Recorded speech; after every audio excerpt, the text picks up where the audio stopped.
Welcome to Talks with Dr. Gupta and friends. Today, let's look straight into something uncomfortable: the rot and decay creeping into the heart of Indian politics. Because what happens when the very core of a democracy, the vote itself, becomes the center of a massive parliamentary showdown? Well, we're about to find out. We're diving into an explosive confrontation that literally brought Parliament to a standstill. And right from the opening bell, it's the leader of the opposition, Rahul Gandhi, who throws the first punch.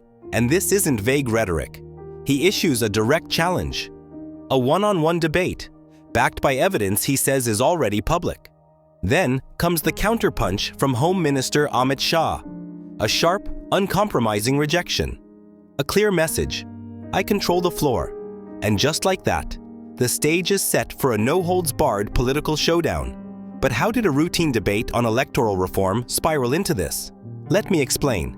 Because it escalated fast. This wasn't a disagreement over policy anymore. It morphed into a fight over the integrity of India's electoral system itself. The opposition didn't walk in with a mild concern. They walked in with an explosive charge. Vote theft is systematically poisoning Indian elections.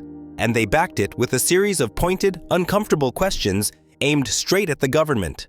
Why do election commissioners now enjoy total legal immunity?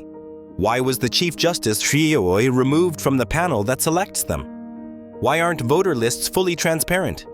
And why is CCTV footage from polling booths destroyed after just 45 days? To the opposition, these aren't technical details. They are potential backdoors to manipulation. With these accusations hanging in the air, Amit Shah steps up and frames a completely different story. At the center of the government's defense is one acronym: SIR, Special Intensive Revision. Not the problem, they argue, but the solution. SIR, they say, purifies the voter list.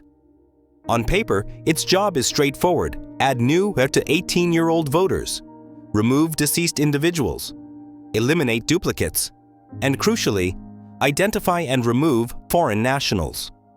From the government's perspective, this is basic democratic hygiene. And here's where the disagreement becomes philosophical. The opposition sees errors, vulnerabilities, risk, manipulation. The government sees SIR as the very tool that ensures fairness. Amit Shah drives home the point with a sharp line: if the voter list is dirty, how can the election be clean? In his framing, SIR isn't the disease, it is the cure. But Amit Shah doesn't stop at defending the system. He goes on the attack.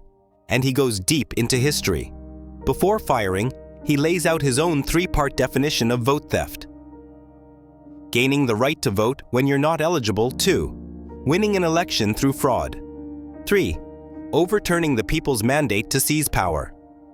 Then, he uses that very framework to hit the opposition's most iconic figures: Jawaharlal Nehru's appointment as India's first Prime Minister, Indira Gandhi's election being struck down by a court, a case alleging Sonia Gandhi was a voter before she was a citizen. His message is blunt: you want to talk about vote theft? Let's talk about your history.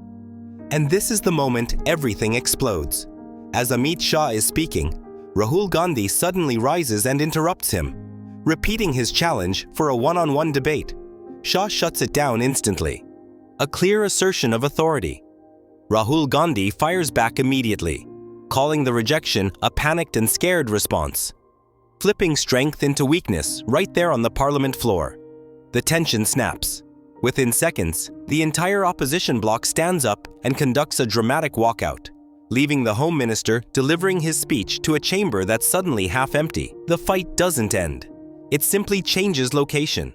Speaking to the media moments later, Rahul Gandhi frames the walkout as a protest against an evasive, defensive speech. One, he says, that failed to answer any of his questions. Priyanka Gandhi doubles down, arguing that the length of Amit Shah's speech was itself suspicious. Her logic? Who needs 90 minutes to say they're innocent? And this brings us to the one question that towers over everything. What happens when a democracy's major political forces stop arguing about policy and start arguing about whether the system itself is fair? How do you maintain public trust in the vote? And perhaps the deeper, more unsettling question: what happens when that trust disappears? Happy new thinking.